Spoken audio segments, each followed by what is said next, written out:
أشهد أن لا إله إلا الله وحده لا شريك له وأشهد أن محمدا عبده ورسوله اللهم صل على سيدنا ومولانا محمد وعلى آل سيدنا ومولانا محمد وبارك وسلم إنك حميد مجيد۔ زمانے کی امامت کو زمانے کا امام آیا، محمد کی غلامی میں محمد کا غلام آیا۔ خاتم الانبیاء حضرت محمد مصطفیٰ احمد مجتبیٰ صلی اللہ علیہ وسلم کے غلام اور ہمارے امام بانی جماعت احمدیہ مسیح موعود و مہدی مسعود کے روح پرور اور ایمان افروز ملفوظات۔ حضرت اقدس نے فرمایا مومن کا کمال تو یہ ہے کہ وہ اپنے ان تعلقات کو جو خدا تعالیٰ کے ساتھ رکھتا ہے کبھی پسند نہیں کرتا کہ دوسروں کو اس کا علم ہو، بلکہ بعض صوفیوں نے لکھا ہے کہ جب مومن خدا تعالیٰ کے ساتھ شدت ارتباط اور محبت کی وجہ سے گوشہ نشینی میں اپنی مناجات کر رہا ہو، اس وقت کوئی اس کو دیکھ لے تو وہ اس سے زیادہ شرمندہ ہوتا ہے جیسے کوئی زناکار عین زناکاری کے وقت پکڑا جاوے۔ پس ریا سے بچنا چاہیے اور اپنے ہر قول و فعل کو اس سے محفوظ رکھنا چاہیے۔ 4 نومبر 1901 آج حسب معمول حضرت اقدس مسیح موعود علیہ الصلوۃ والسلام سیر کو تشریف لے گئے۔ اکثر احباب حضور کے ہمراہ تھے۔ انگریزی رسالہ ریویو آف ریلیجنس کا تذکرہ ہوتا رہا۔ اسی سلسلے میں حضور نے فرمایا میں یقین کرتا ہوں کہ جس قدر وقت میرا گزرتا ہے وہ سب عبادت ہی ہے، اس لیے کہ اگر کوئی نماز پڑھتا ہے 2-4 رکعت تو اس میں کچھ دل حاضر ہوتا ہے کچھ غیر حاضر، مگر جس کام میں لگا ہوا ہوں اس کا اصل مقصد خدا تعالیٰ کی عظمت اور جلال کو قائم کرنا ہے۔ پھر سارا وقت حضور قلب میسر رہتا ہے اور کوئی دن نہیں جاتا کہ میں شام تک 2-4 لطیف باتیں حاصل نہ کر لوں۔ پھر فرمایا رات بہت بڑی گزر گئی تھی کہ رسول اللہ صلی اللہ علیہ وسلم کے ایک پیشگوئی کی طرف جو تورات میں ہے اور آج تک کسی نے اس پر توجہ نہیں کی، مگر خدا نے مجھے اس کی طرف متوجہ کیا۔ بس اسی وقت میں نے تورات نکالی اور اس کو دیکھا جو علوم الہیہ، جو لوگ علوم الہیہ اور اس کی اشارات سے دلچسپی رکھتے ہیں ان کو بے شک اس میں مزہ آئے گا، مگر جو حقائق سے حصہ نہیں رکھتے وہ اس پر ہنسی کریں گے۔ وہ پیشگوئی اس طرح پر ہے کہ تورات میں لکھا ہے کہ جب حاجرہ کو اور اسماعیل علیہ السلام کو حضرت ابراہیم علیہ السلام چھوڑ آئے تو ان کے پاس ایک پانی کی مشق دے کر چھوڑ آئے تھے۔ جب وہ ختم ہو گئی تو حضرت اسماعیل علیہ السلام پیاس کی شدت سے تڑپنے لگے اور قریب المرگ ہو گئے۔ تب حضرت حاجرہ ان کی اس حالت کو دیکھ نہ سکی اور کچھ فاصلے پر جا بیٹھی۔ وہاں لکھا ہے کہ تیر کے ٹپے پر اس وقت حاجرہ چلائی اور خدا کے فرشتے نے اس کو پکارا اور کہا کہ اے حاجرہ مت ڈر، اٹھ لڑکے کو اٹھا۔ غرض پھر حاجرہ کو ایک کنواں نظر آیا جہاں سے اس نے مشق بھری۔ اب غور طلب بات یہ ہے کہ فرشتہ نے جو حاجرہ کو کنواں دکھایا تھا اسی میں ایک پیشگوئی تھی۔ اس پر میرے دل میں فوراً یہ آیت گزری وَكُنْتُمْ عَلَىٰ شَفَا حُفْرَةٍ مِّنَ النَّارِ فَانْقَذَكُم مِّنْهَا كَذَٰلِكَ يُبَيِّنُ اللَّهُ لَكُمْ آيَاتِهِ لَعَلَّكُمْ تَهْتَدُونَ۔ آل عمران آیت 104۔ ابراہیم کا پانی جب ختم ہو چکا تو اسماعیل قریب المرگ ہو گیا، اس وقت خدا نے اسے بچا لیا اور ایک اور کنواں پانی کو اسے دیا گیا۔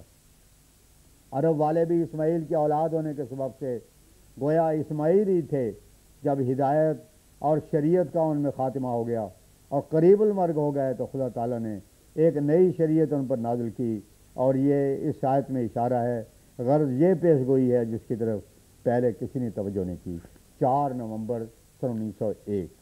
فرمایا اصل بات یہ ہے کہ دجال بھی مسیح موعود کی طرح ایک موعود ہے، اس کا نام المسیح الدجال ہے۔ سورہ تحریم میں جیسے مسیح موعود کے لیے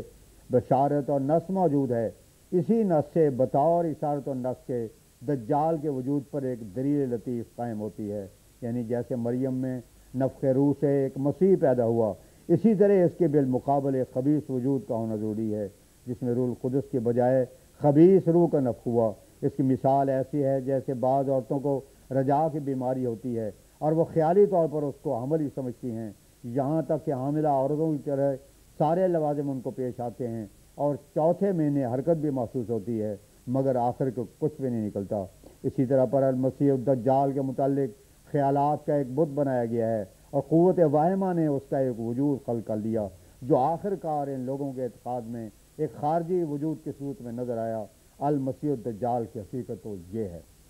5 نومبر 1901۔ آج نشانات کے متعلق صبح کی سیر میں یہ ذکر تھا کہ کما ارسل الاولون والی آیت پر نظر کرنے سے صاف معلوم ہوتا ہے کہ پہلے نشانات آپ کے زمانے میں غیر مفید تھے۔ اس کے متعلق شام کو حضور نے پھر فرمایا، اولون کا لفظ بتاتا ہے کہ اب زمانہ ترقی کر گیا ہے، پس اگر آن حضرت صلی اللہ علیہ وسلم سونٹے کا سام بنا کر دکھاتے تو وہ بڑا کم مؤثر ہو سکتا تھا۔ اس قسم کے نشانات ابتدائی زمانے میں کام آنے والے تھے، جیسے ایک چھوٹے بچے کے لیے جو پاجامہ سیا گیا ہے وہ اس کے بالغ ہونے پر کب کام آ سکتا ہے، اسی طرح پر وہ زمانہ جو آن حضرت صلی اللہ علیہ وسلم کا زمانہ تھا اس قسم کے نشانات کا محتاج نہیں تھا، بلکہ اس میں بہت ہی اعلیٰ درجے کے خوارق کی ضرورت تھی۔ یہی وجہ ہے کہ آن حضرت صلی اللہ علیہ وسلم کے نشانات اپنے اندر ایک علمی سلسلہ رکھتے ہیں۔ 13 نومبر 1901۔ حضرت اقدس نے فرمایا، ایمان بڑی دولت ہے،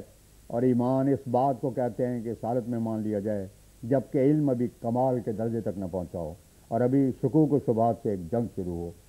بس اسی حالت میں جو شخص تصدیق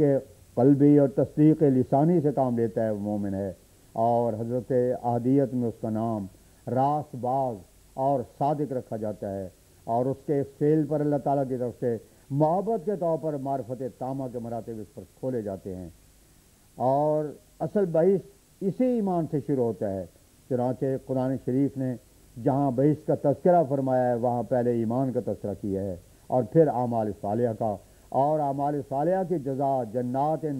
تجری من تحت الانہار بتائی ہے، یعنی ایمان کی جزا جنت، اور اس جنت کو ہمیشہ سرسبز رکھنے کے لیے کیونکہ نہروں کی ضرورت ہوتی ہے اس لیے وہ نہریں اعمال صالحہ کا نتیجہ ہے، اور اصل حقیقت یہی ہے کہ وہ اعمال صالحہ اس دوسرے جہان میں انہار جاریہ کے رنگ میں متمثل ہو جائیں گے۔ فرمایا دنیا میں بھی ہم دیکھتے ہیں کہ جس قدر انسان اعمال صالحہ میں ترقی کرتا ہے اور خدا تعالیٰ کی نافرمانیوں سے بچتا ہے اور سرکشی اور حدود اللہ سے اعتداء کرنے کو چھوڑتا ہے، اسی قدر ایمان اس کا بڑھتا ہے اور ہر جدید عمل صالح پر اس کے اطمینان میں ایک رسوخ اور دل میں قوت آ جاتی ہے، خدا کی معرفت میں اسے لذت آنے لگتی ہے، اور پھر یہاں تک نوبت پہنچ جاتی ہے کہ مومن کے دل میں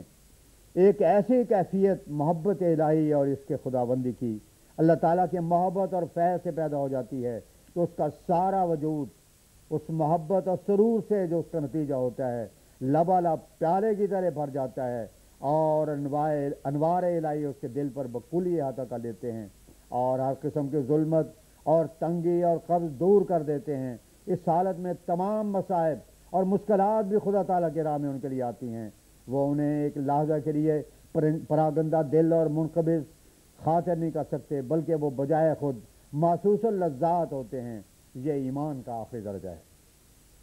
فرمایا ایمان کے انواع اولیہ بھی 7 ہیں، اور ایک اور آخری درجہ ہے جو محبت الہی سے عطا کیا جاتا ہے، اس لیے بہشت کے بھی 7 ہی دروازے ہیں اور 8واں دروازہ فضل کے ساتھ کھلتا ہے۔ غرض یہ بات یاد رکھنے کے قابل ہے کہ بہشت اور دوزخ جو اس جہان میں موجود ہوں گی وہ کوئی نئی بہشت اور دوزخ نہ ہوگی، بلکہ انسان کے ایمان اور اعمال کا ہی وہ ایک ذل ہیں، اور یہی اس کی سچی فلسفی ہے۔ وہ کوئی ایسی چیز نہیں جو باہر سے آ کر انسان کو ملے گی، بلکہ انسان کے اندر ہی سے وہ نکلتی ہیں۔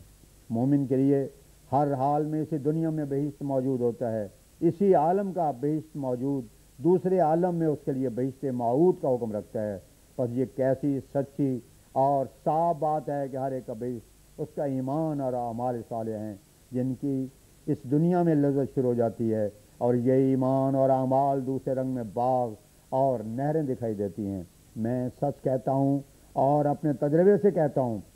میں سچ کہتا ہوں اور اپنے تجربے سے کہتا ہوں کہ اسی دنیا میں باغ اور نہریں نظر آتی ہیں، اور دوسرے عالم میں بھی باغ اور نہریں کھلے طور پر محسوس ہوں گی۔ اسی طرح پر جہنم بھی انسان کی بے ایمانی اور بدعمالی کا نتیجہ ہے۔ جیسے جنت میں انگور، انار وغیرہ پاک درختوں کی مثال دی ہے، ویسے جہنم میں زقوم کے درخت کا وجود بتایا ہے، اور جیسے بہشت میں نہریں سلسبیل اور زنجبیلی اور کافوری نہریں ہوں گی، اس طرح جہنم میں گرم پانی اور پیپ کے نہریں بتائی گئی ہیں۔ ان پر غور کرنے سے صاف معلوم ہوتا ہے کہ جیسے ایمان منکسر المزاجی اور اپنی رائے کو چھوڑ دینے سے پیدا ہوا ہے، اسی طرح پر بے ایمانی تکبر اور انانیت سے پیدا ہوتی ہے۔ اس لیے اس کے نتیجے میں زقوم کا درخت دوزخ میں ہوا، اور وہ بدعمالیاں اور شوخیاں جو اس تکبر اور خود بینی سے پیدا ہوتی ہیں، وہ وہی کھولتا ہوا پانی یا پیپ ہوگی جو دوشیوں کو ملے گی۔ اب یہ کیسی صاف صاف بات ہے کہ جیسے بہشتی زندگی اسی دنیا سے شروع ہوتی ہے، اسی طرح پر دوزخ کی زندگی بھی یہاں سے ہی انسان لے جاتا ہے۔ جیسے کہ دوزخ کے باب میں فرمایا، نار اللہ الموقدۃ التی تطلع علی الافئدہ، سورہ حمزہ، یعنی دوزخ وہ آگ ہے جو خدا کا غضب اس کا منبع ہے، اور وہ گناہ سے پیدا ہوتی ہے اور پہلے دل پر غالب ہوتی ہے۔ اس سے صاف معلوم ہوتا ہے کہ اس آگ کی جڑ وہ ہموم و غموم اور حسرتیں ہیں جو انسان کو آ گھیرتی ہیں، کیونکہ تمام روحانی عذاب پہلے دل سے ہی شروع ہوتے ہیں، جیسے تمام روحانی سروروں کا منبع بھی دل ہے، اور دل ہی سے شروع ہونے بھی چاہیے، کیونکہ دل ہی ایمان یا بے ایمانی کا منبع ہے۔ ایمان یا بے ایمانی کا شگوفہ بھی پہلے دل ہی سے نکلتا ہے، اور پھر تمام بدن اور اعضاء پر اس کا عمل ہوتا ہے اور سارے جسم پر محیط ہو جاتا ہے۔ پس یاد رکھو کہ بہشت